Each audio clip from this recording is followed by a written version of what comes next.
Welcome to the in front of me CHUWI HiPad X, and I'll show you how to customize always on display feature on this device.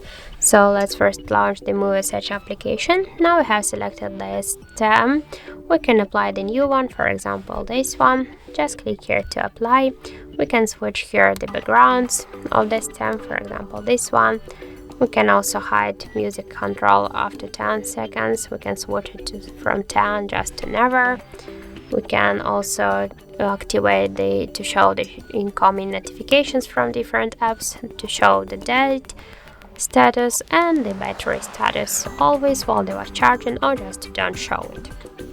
Also, we can go back to the here to the settings section, to the always on display, and switch show always on display time on the lock screen always while they were charging and one will play the music. Also, we can use these two features separately.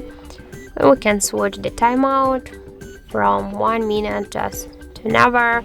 We can decrease or increase the brightness level, and to close the AD by double or single tap on the lock screen. And if you want, we can also set a schedule the start and the end time of the always on display feature. And that's it.